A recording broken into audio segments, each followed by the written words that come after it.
दोस्तों आपको पता है कि भारत का चंद्रयान 3 14 तारीख को पृथ्वी से रवाना होकर चांद की तरफ चल पड़ा था। इसके लॉन्च होने के करीब 42 दिन बाद चांद पर पहुंचने का अनुमान है। भारत का ये मुसाफिर चांद के उस हिस्से में उतरेगा जहां पर कहीं गहरे राज छुपे हुए हैं। कहा यह भी जाता है कि चांद के दक्षिण हिस्से में बर्फ भी हो सकती है। चंद्रयान 3 आखिर चांद के इस हिस्से में ही क्यों उतरने जा रहा है? क्योंकि वहाँ पर आज से पहले जिसने भी उतरने की कोशिश की है लेकिन लाख कोशिशों के बाद भी नहीं उतर पाए। जो चंद्रयान 2 भी चांद के इस हिस्से के बेहद करीब पहुँच गया था लेकिन कुछ ही किलोमीटर ऊपर सॉफ्ट लैंडिंग नहीं कर पाया। तो आज के इस वीडियो में आपको बताते हैं कि आखिर चंद्रयान 3 चांद के इस हिस्से में क्या करेगा, आखिर चंद्रयान 3 भारत के लिए चांद से क्या भेजेगा। आपको आज के इस वीडियो में ये भी बताएंगे कि पृथ्वी से चांद की सतह तक पहुंचने में चंद्रयान 3 को किन प्रक्रियाओं से होकर चांद की दुनिया तक पहुंचना होता है। कहानी की शुरुआत होती है 14 जुलाई को। दोपहर के 2:35 का समय था। LV-M3M4 रॉकेट के इंजन स्टार्ट होते हैं और फिर भारत का यह बाहुबली रॉकेट आसमान में बादलों को चीरते हुए चंद्रयान 3 को लेकर चांद की तरफ चल पड़ा। कंट्रोल रूम में बैठे वैज्ञानिकों की तालियां रुक नहीं रही थी। जब रॉकेट लॉन्च हुआ तो उसकी शुरुआती रफ्तार करीब 1627 किलोमीटर प्रति घंटा के आसपास थी। इतनी तेज रफ्तार से यह रॉकेट हमारे चंद्रयान 3 को पृथ्वी के वायुमंडल को चीरते हुए ऊपर की ओर ले जा रहा था। उस समय इसरो के ऑफिशियल चैनल को लाखों लोग देख रहे थे। सभी भारतीयों का सीना गर्व से चौड़ा हो गया था।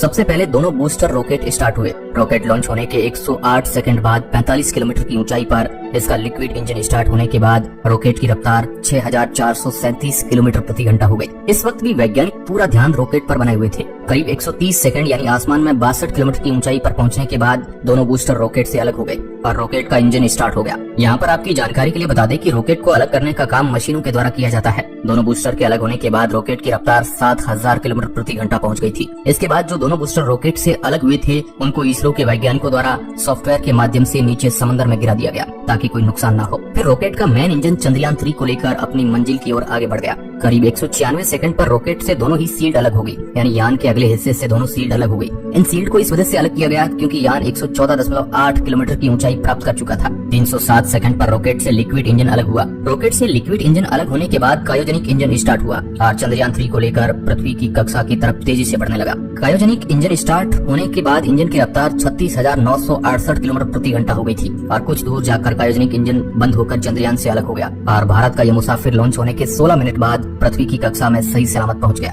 पृथ्वी की कक्षा में प्रवेश करने के बाद प्रोपल्शन मॉड्यूल की सहायता से इसरो के वैज्ञानिक इसे आगे अपने सफर में उड़ाएंगे पृथ्वी से चांद के बीच। पहले वैज्ञानिक चंद्रयान 3 को कुछ दिन पृथ्वी के चारों ओर घुमाएंगे। हर चक्कर पहले से बड़ा होगा। ये सभी चक्कर अंडाकार में होंगे। अब आपके मन में सवाल आ रहा होगा कि ये सभी चक्कर अंडाकार ही क्यों होंगे? तो इसका जवाब है कि अगर इसरो चंद्रयान 3 को गोल चक्कर लगाए तो एक ही जगह पर वो घूमता रहेगा। इसलिए अंतरिक्ष में किसी चीज को दूर या पास भेजने के लिए अंडाकार चक्कर लगाया जाता है और चक्कर के पहले और चक्कर से थोड़ी दूर पर इस प्रकार इसरो चंद्रयान 3 को धीरे धीरे पृथ्वी से दूर भेजेगा। ऐसे कुछ दिन बाद चंद्रयान 3 चांद के पास चला जाएगा। चांद पर पहुंचने में इसे 6 दिन का समय लगेगा। 6 दिन बाद ये चांद के काफी करीब पहुंच जाएगा। जब चंद्रयान 3 चांद की कक्षा में प्रवेश करेगा तो फिर से वही पृथ्वी वाला प्रोसेस अपनाया जाएगा। सबसे पहले इसे चांद के चारों ओर राउंड में घुमाया जाएगा। जैसे जैसे चांद की कक्षा में घूमता रहेगा वैसे वैसे चंद्रयान 3 को चांद के नजदीक ले जाया जाएगा। चांद की कक्षा में प्रवेश करने के बाद यान 13 दिन तक चांद के चक्कर लगाएगा। चंद्रयान 3 अपने साथ 3 अलग अलग हिस्सों को लेकर जा रहा है। सबसे पहला उड़ान भरने वाला हिस्सा प्रोपल्शन मॉड्यूल, दूसरा हिस्सा उतारने वाला हिस्सा लैंडर मॉड्यूल और आखिरी तीसरा हिस्सा घूमने घुमाने वाला। और चंद्रयान 2 की तरह जानकारी जुटाने वाला हिस्सा ऑर्बिटर वाला हिस्सा इस बार नहीं भेजा जाएगा क्योंकि चंद्रयान 2 का ऑर्बिटर पहले से ही चांद के चारों ओर घूम रहा है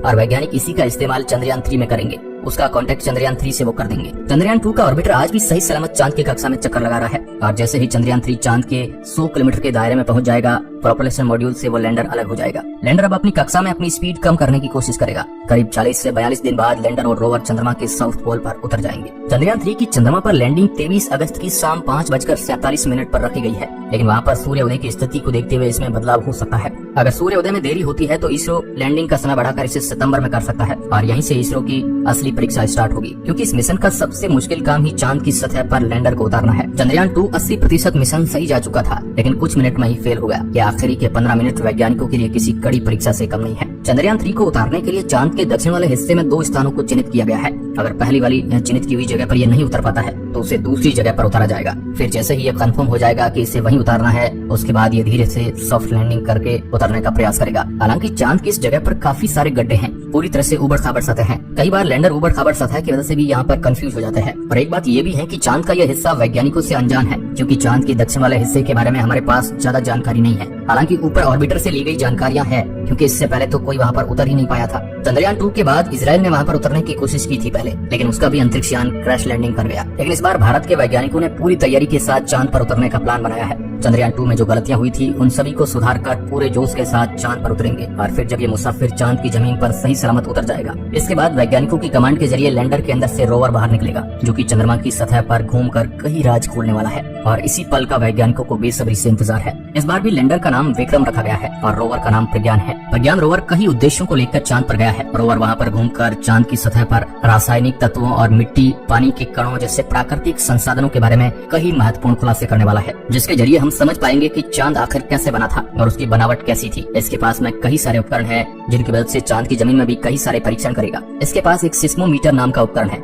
इसके जरिए चांद पर जो भूकंप एक्टिविटी भी हो रही है उसका भी बड़ी गहनता से पता लगाया जाएगा। भारत के वैज्ञानिक इस तरह के परीक्षण के माध्यम से चांद की सतह का तापमान और वहाँ के वातावरण के अन्य तत्वों को जान सकेंगे। इस मुसाफिर में ऊर्जा के लिए इसके ऊपर सोलर पैनल लगे हुए हैं, जिसकी सहायता से रोवर चांद की सतह पर अपने आप को चार्ज रख सकेगा। इसी ऊर्जा के जरिए ये चांद की उस अनजान और बंजर दुनिया में इधर उधर घूम पाएगा। आपको बता दें कि इस मिशन को केवल मतलब कि रोवर और लैंडर को केवल 14 पृथ्वी दिनों के लिए ही स्पेशली डिजाइन किया गया है। हालांकि 14 दिन बाद भी उसने चांद की ठंडी दुनिया में सर्वाइव कर लिया, तो फिर 14 दिन बाद ही इस मिशन को आगे जारी रखा जा सकता है। लेकिन फिलहाल के लिए इसरो के पास 14 दिन का ही समय है। चांद के उस हिस्से में बर्फ के रूप में पानी होने की भी बहुत ज्यादा संभावना है और अगर बर्फ जमी हुई है तो उसके अंदर कुछ तो ऐसा हो सकता है जो हमारे लिए बहुत बड़ी कामयाबी हो सकती है और भारत के लिए ये बहुत बड़ी खोज हो सकती है, क्योंकि भारत ने ही चांद पर पानी की खोज की थी। उसके बाद नासा के एक ऑर्बिटर ने उसे कंफर्म भी किया था। चंद्रयान 3 भारत के हर नागरिक के लिए किसी बड़े सपने से कम नहीं है। चंद्रयान 3 हर भारतीय की धड़कन है और ये वैज्ञानिकों के कई सालों की मेहनत का प्रमाण है। हम वैज्ञानिकों की मेहनत और प्रतिभा को सलाम करते हैं। उम्मीद करते हैं कि चंद्रयान 3 चांद की अनजान दुनिया में भारत का नाम रोशन करेगा